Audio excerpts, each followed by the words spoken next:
కాళేశ్వరం కయ్యంపై కాలు దూతున్నటువంటి పరిస్థితి. మొన్నటిదాకా కేవలం బీఆర్ఎస్ మాజీ మంత్రులు ఇటు హరీష్ రావు, కేటీఆర్ అధికార పార్టీకి సవాల్ విసిరారు. 3 నెలలు అప్పు చెప్తే కాళేశ్వరం రిపేర్ చేపిస్తామంటూ హరీష్ రావు, ఇక వారం రోజులు కేసీఆర్కి అప్పు చెప్తే తెలంగాణ మొత్తానికి నీళ్ళు ఇస్తారంటూ ఇటు కేటీఆర్. సో సంచలన వ్యాఖ్యలు చేశారు.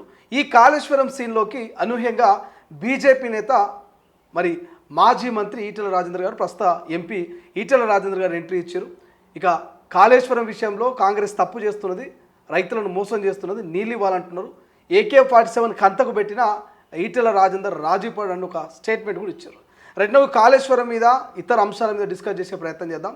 ప్రస్తుతం మనతో పాటు ఆర్పీఐ పార్టీ రాష్ట్ర అధ్యక్షులు ప్రొఫెసర్ గాలి వినోద్ కుమార్ గారు. సార్ నమస్తే. నమస్తే. సో ప్రధానంగా ఈటెల కామెంట్స్ మీద డిస్కస్ చేద్దాం. సో ఇప్పుడే బ్రేకింగ్ ఏంటంటే ఈటెల రాజేందర్ గారు చాలా కామెంట్స్ చేశారు. సో ఉత్తమ్ కుమార్ రెడ్డి కావచ్చు, ఇటు రేవంత్ రెడ్డి తప్పు చేస్తున్నారు, సో మీరు రైతులను మోసం చేస్తున్నారు, నీళ్లు ఎత్తిపోయాలని చెప్తా ఉన్నాడు. సో రాజీ పడను, నాకు AK-47 పెట్టినా భయపడనంటూ ఈటెల ఒక స్టేట్మెంటు. ఏమనిపిస్తుంది మీకు? అంటే ఈటెల మంచితనం, వ్యక్తిత్వం మొదటి నుండి కూడా ఆయన నిజాయితీపరుడు.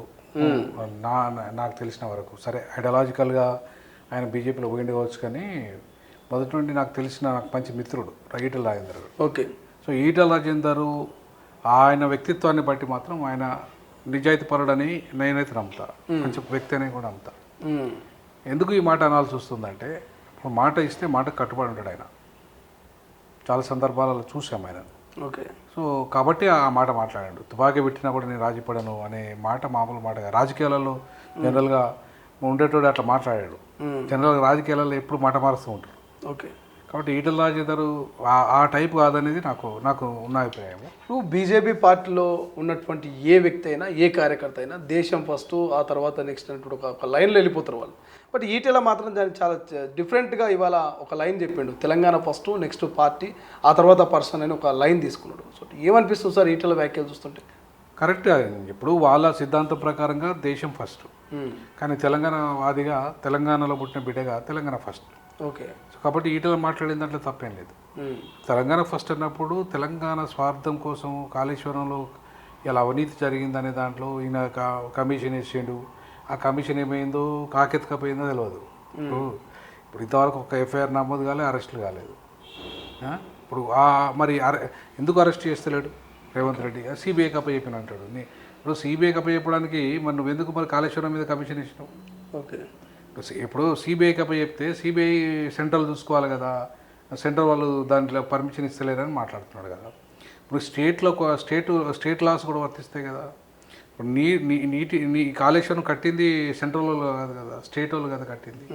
దాంట్లో అవినీతి జరిగితే నీ దగ్గర ఉన్నాయి కదా, ఏసీబీ ఉంది నీ దగ్గర నీ స్టేట్కి సంబంధించిన పోలీసు యంత్రాంగం ఉంది, నీకు సంబంధించిన రిపోర్ట్ ఆధారంగా నువ్వు ఎఫ్ఐఆర్ నమోదు చేయొచ్చు కదా.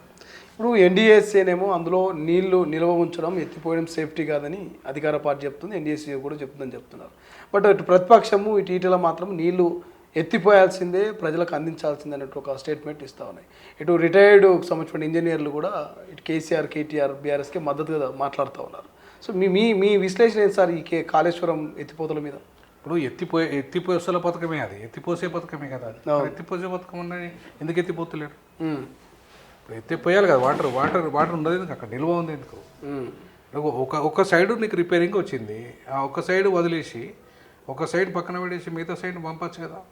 ఒక్కటి కాదు కదా కాళేశ్వరం, ఎన్ని పంప్ హౌజులు ఉన్నాయి, అన్ని పంప్ హౌజులు మూతపడలేగా, అన్ని పిల్లలు గోల్లేగా, పంపచ్చు. చేయాలనుకుంటే రాజకీయం చేస్తున్నారు ఎవరైనా. ఇప్పుడు ఇటు రేవంత్ రెడ్డి దాని మీద రాజకీయం చేస్తున్నాడు, ఇటు కేటీఆర్ రాజకీయం చేస్తున్నాడు, ఇటు బీఆర్ఎస్ రాజకీయం చేస్తుంది, కేసీఆర్ అంతా రాజకీయమే చేస్తున్నాడు. అందుకే ఆయన ఈటెల గారు ఏమన్నారంటే, మీ రాజకీయాలు లేకుండా తెలంగాణ ప్రజలకు నీళ్ళు ఇవ్వండి ఫస్ట్, మీ రాజకీయాలు పక్కన పడేయండి, దాన్ని ఏమైనా చట్టపరమైన విషయాలు ఉంటే ఏమైనా చూసుకోండి, కానీ ముందైతే నీళ్ళు ఇవ్వాలి కదా. ఎండిపోతున్నాయి కదా, ఇప్పుడు వర్షాలు పడతాయి, వర్షాభావం ఉంది. ఇప్పుడు మరి వర్షాభావంలో అక్కడ నీళ్ళు ఉండి లాభమైంది, నీళ్ళు ఉండి లాభమైంది. ఇప్పుడు నీళ్ళ ఎత్తిపోసైనా సరే ప్రజలకు నీళ్ళు ఇవ్వాలి కదా. మరి అది నీళ్ళు ఇవ్వాల్సిన బాధ్యత ఎవరిది? ప్రభుత్వాన్ని కదా. నువ్వు మా ప్రభుత్వం నేను ఎక్స్పర్ట్ కమిటీ చెప్పింది, ఎక్స్పర్ట్ కమిటీ చెప్తే 100 చెప్తాయి. ఇప్పుడు నేను ఇల్లు కట్టుకున్నా, ఇల్లులో ఎక్కడో మూల పర్రె పోయింది అనుకో, మొత్తం ఇల్లు అంతా కూరగొడతాను నేను. ఓకే, కూరగొట్టాను కదా. ఆ పర్రె ఉంటే రిపేర్ చేసుకుంటా, ఇంట్లో ఉంటా. ఆ పర్రె రిపేర్ చేసుకున్నాక మాత్రం ఇల్లు ఉండకుండా ఉండగా మరి అంతే కదా, అది కూడా అంతే. ఇప్పుడు అక్కడ ఏమైనా ఉంటే సేఫ్టీ మెజర్స్ పెట్టుకొని నువ్వు వాటర్ అయితే ఎత్తి ఎత్తి ఎత్తి పోయాలి కదా, ప్రజలకు ఇవ్వాలి కదా.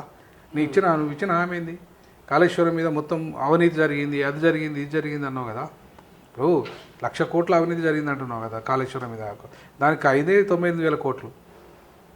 మరి 1,00,000 కోట్ల అవినీతి ఎట్లా జరుగుతుంది? ఇప్పుడు ఏదైనా అవినీతి జరగలేదు అంటలేదు, జరిగింది అలా జరిగింది, అంతో ఇంతో అవినీతి జరిగింది.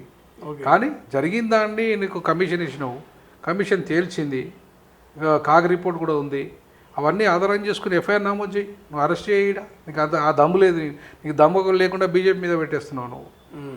మరి బీజేపీ మీద పెట్టేస్తే బీజేపీ వచ్చి మోడీ చేయడు కాదు ఇక్కడ. కానీ కేసు సిబిఐకి అప్పచెప్పారు, సెంట్రల్ పరిధిలో ఉంటుంది అనేది స్టేట్ వాళ్ళకి సంబంధించి అధికార పార్టీలు చెప్తారు. సిబిఐకి అప్పచెప్పినంత మాత్రాన వాటర్ ఇద్దానంటదా సిబిఐ? ఏమన్నా మోడీ గారు ఏమన్నా వాటర్ ఇద్దంటదా? దానికి సంబంధించింది ఏంది? అవినీతి విషయంలో సిబిఐ, నీళ్ళ విషయంలో కాదు కదా సిబిఐ. నీళ్ళాపే హక్కు సిబిఐకి ఉండదు కదా. కానీ ఇప్పుడు ఈ కన్నేపల్లి పంప్ హౌస్ వీటిలో కనుక నీళ్ళు ఎత్తిపోస్తే రేపు ఆ కింద ఉన్నటువంటి 44 గ్రామాలు భద్రాచల రామాలయాన్ని కూడా ముప్పున్నది. ఆ ప్రమాదాన్ని మరి ఎవరు భర్తీ చేస్తారు, ఎవరు భరిస్తారు అనేది ఒక స్టేట్మెంట్ కూడా అధికార కాంగ్రెస్ పార్టీ నుంచి వస్తుంది.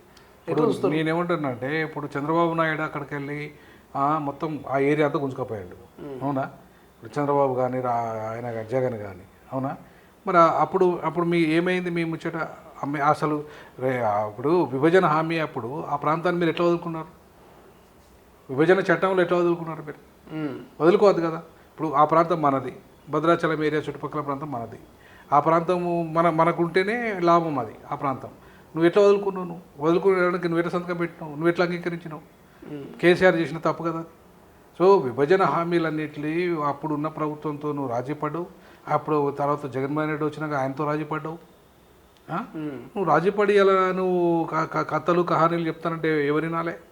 సో కాబట్టి నేనేమంటానంటే రాజకీయాలు మానండి. రాజకీయాలు అనేది ఎట్లా చేయాలంటే రాష్ట్ర అభివృద్ధి విషయంలో రాజకీయాలు పక్కన పెట్టండి, ఈ మంచినీళ్ళ పంపకంల విషయంలో రాజకీయాలు పక్కన పెట్టండి. అది సమస్యను అది పరిష్కరించండి, నీళ్ళు ఇవ్వండి. ఇంతలోపు నీళ్ళు ఇవ్వచ్చు, మిగతా పంప్ హౌజులకు నీళ్ళు ఇవ్వచ్చు. ఆపే ప్రశ్న ఆపాల్సిన అవసరం లేదు. ఒకవైపు దాని వర్క్ నడుస్తుంది, ఇంకోవైపు నీళ్ళు పంప్ హౌజుల ద్వారా ఇవ్వచ్చు. చాలా పంప్ హౌజులు ఉన్నాయి, ఒకటి కాదు రెండు కాదు, 100కు పైగా ఉన్నట్టున్నాయి అది కాళేశ్వరంలో. సో కాబట్టి 100కు పైగా ఉన్న పంప్ హౌజుల పిల్లలు కానీ అవన్నీ కూడా ఇలా వృధానా? మరి అన్ని 1,00,000 కోట్ల డబ్బు దాని మీద పెట్టిన తర్వాత మరి ఆ డబ్బు అంతా వృధా కావాలా? ఆ నీళ్ళన్నీ వృధా కావాలా? ప్రజల కోసం కదా నీళ్ళు వచ్చింది. మరి అటువంటిప్పుడు నువ్వు రాజకీయాలు చేస్తానంటే ఎట్లా? మీ ఇద్దరు ఒకరినొకరు తిట్టుకుంటాను. బీఆర్ఎస్ కాంగ్రెస్ని తిట్టుకుని, కాంగ్రెస్ బీఆర్ఎస్ని తీసుకుంటుంది. మరి లాభం ఏమున్నది? ఇప్పుడు తెలంగాణ ప్రజలకు నష్టపోవాలా? అంటే ఇట్లా కూడా ఆ మాట అన్నారు. ఖచ్చితంగా తెలంగాణ ప్రజలకే నీళ్ళు ఇవ్వాల్సిందే. మీరు ఇచ్చిన హామీ అది. గతంలో బీఆర్ఎస్ అదే హామీ ఇచ్చింది, నువ్వు కూడా అదే హామీ ఇచ్చినావు. మరి నీళ్ళు ఇవ్వకుండా ఏం చేస్తారంటే ఇట్లా. కాబట్టి నేను ఈ విషయంలో నేను ఈటెల గారిని సపోర్ట్ చేస్తా. ఈటెల గారు కొంత నిజాయితీ పరుడు. వీళ్ళిద్దరితో పోల్చుకుంటే, ఇద్దరితో దొంగలతో పోల్చుకుంటే ఆయన కొంత నిజాయితీ పరుడు. ఖచ్చితంగా అట్లాంటి వాడు వాళ్ళ రాజకీయాల్లో ఉన్నాడు కాబట్టి ఖచ్చితంగా మాట్లాడతారు. మాట్లాడక కూడా ఆయనకు ఎందుకు లేదు. రైట్.